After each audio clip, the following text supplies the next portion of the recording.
Apa sih sukuk itu?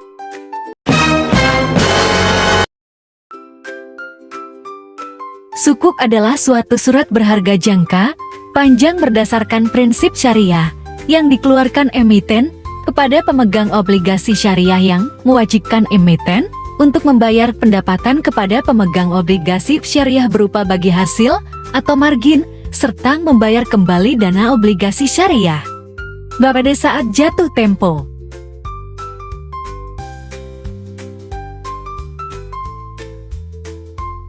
Berdasarkan emiten atau institusi yang menerbitkannya, sukuk dapat dibagi menjadi dua macam, yaitu 1. Sukuk korporasi yang merupakan sukuk yang diterbitkan oleh korporasi atau perusahaan, baik perusahaan swasta maupun BUMN. 2. Sukuk negara yang merupakan sukuk yang dikeluarkan oleh pemerintah, dalam hal ini Kementerian Keuangan Republik Indonesia. Sukuk sebagai bentuk pendanaan yang sekaligus investment, memungkinkan beberapa bentuk struktur yang dapat ditawarkan untuk tetap menghindarkan pada riba. Berdasarkan pengertian tersebut, sukuk dapat memberikan 1. Bagi hasil berdasarkan akad mudharabah, yang adalah akad kerja sama skema bagi hasil pendapatan atau keuntungan. 2. Margin fee berdasarkan akad murabaha atau salam atau istisna sebagai bentuk jual beli dengan skema cost plus basis. Sukuk jenis ini akan memberikan fixed return. Jenis sukuk berdasarkan akadnya terbagi menjadi 1.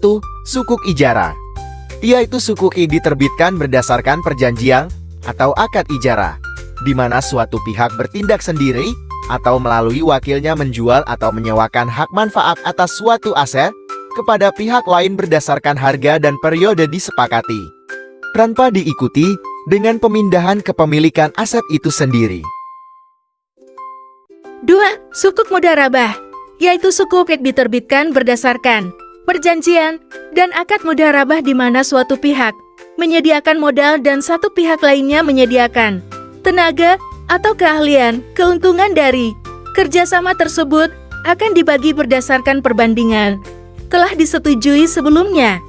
Kerugian yang timbul akan ditanggung sepenuhnya oleh pihak yang menjadi penyedia modal. Ketiga, sukuk musyarakah, yaitu sukuk yang diterbitkan berdasarkan perjanjian atau akad musyarakah, di mana dua pihak atau lebih bekerja sama menggabungkan modal untuk membangun proyek baru, mengembangkan proyek yang telah ada, atau membiayai kegiatan usaha. Keuntungan maupun kerugian yang timbul ditanggung bersama sesuai dengan jumlah partisipasi modal masing-masing pihak. Keempat, sukuk istisna, yaitu sukuk yang diterbitkan berdasarkan perjanjian atau akad istisna di mana para pihak menyepakati jual beli dalam rangka pembiayaan suatu proyek atau barang. Adapun harga, waktu pembayaran, dan spesifikasi barang atau harga ditentukan terlebih dahulu berdasarkan kesepakatan. 5. Sukuk wakalah, yaitu sukuk yang mewakili berbagai kegiatan bisnis atau proyek yang dikelola melalui penunjukan perwakilan agar dapat mengelola bisnis tersebut atas nama para pemegang saham. Keenam, sukuk wakalah adalah obligasi yang mewakili berbagai kegiatan bisnis atau proyek yang dikelola melalui penunjukan perwakilan agar dapat mengelola bisnis tersebut atas nama para pemegang sukuk. 7. Sukuk muzara'ah adalah sukuk yang diterbitkan dengan tujuan utama mendapatkan dana untuk membiayai kegiatan pertanian berdasarkan kontrak. Dalam sukuk murazah, orang yang berlaku sebagai pemilik sukuk berhak atas sebagian dari hasil panen sesuai dengan perjanjian yang telah dibuat. Jenis-jenis obligasi syariah berdasarkan institusi yang menerbitkan terbagi menjadi 1. Obligasi korporasi perusahaan. Dalam penerbitannya terdapat beberapa pihak yang terlibat, yaitu obligor, yaitu emiten yang bertanggung jawab atas pembayaran imbalan dan nilai nominal obligasi yang diterbitkan sampai dengan jatuh tempo. Wali amanat, yaitu untuk mewakili kepentingan investor.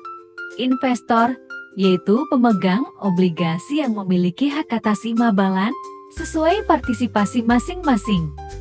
Dalam penerbitannya terdapat beberapa yang terlibat, yaitu obligor, yaitu emiten yang bertanggung jawab atas pembayaran imbalan dan nilai nominal obligasi yang diterbitkan sampai dengan jatuh tempo. Investor, yaitu pemegang obligasi yang memiliki hak imbalan, amergin, dan nilai nominal obligasi sesuai partisipasi masing-masing. Special Purpose Vehicle SPV, yaitu badan hukum yang didirikan khusus untuk penerbitan obligasi. Mekanisme operasional obligasi selalu berkaitan dengan pasar modal. Investor yang memiliki modal dan ingin berinvestasi sebelum melakukan transaksi obligasi, emiten harus menerbitkan obligasinya. Langkah-langkahnya adalah sebagai berikut. Pertama, menyiapkan dokumen-dokumen, antara lain A. Laporan keuangan B. Legal opini C. Legal audit D. Prospektus singkat E. Prospektus awal ke-1. Rating. Kedua, setelah melengkapi kelengkapan, administrasi kemudian mendaftar ke Bapepam dan menunggu konfirmasi apakah dinyatakan layak atau tidak menerbitkan obligasi. Setelah diterbitkan maksimum 10 hari kerja, emiten melakukan portofolio penawaran obligasi dan penjatahan bagi investor yang berminat dengan obligasi perusahaan tersebut. Mekanisme untuk SBSN, SPV dan obligator melakukan transaksi jual beli aset disertai dengan purchase and sale undertaking, di mana pemerintah menjamin untuk membeli kembali aset dari SPV dan SPV wajib menjual kembali aset pemerintah pada saat obligasi jatuh tempo atau dalam hal terjadi default. B. Obligator membayar sewa imbalan secara periode kepada SPV selama masa sewa. Imbalan dapat bersifat tetap atau pun mengambang. SPV melalui agen yang ditunjuk akan mendistribusikan imbalan kepada para investor. E. Penjualan kembali aset oleh SPV kepada obligator sebesar nilai nominal obligasi syariah pada saat jatuh tempo. Hasil penjualan aset digunakan oleh SPV untuk melunasi obligator pada investor. Mekanisme untuk obligasi korporasi setelah diterbitkan maksimum 10 hari kerja, emiten melakukan portofolio penawaran obligasi dan penjatahan bagi investor yang berminat dengan obligasi perusahaan tersebut dengan bekerja sama dengan wali amanat, guarantor, dan paying agent sesuai dengan tugasnya masing-masing untuk pembayaran dam, pemberian imbalan atau bagi hasil dapat diberikan sesuai perjanjian.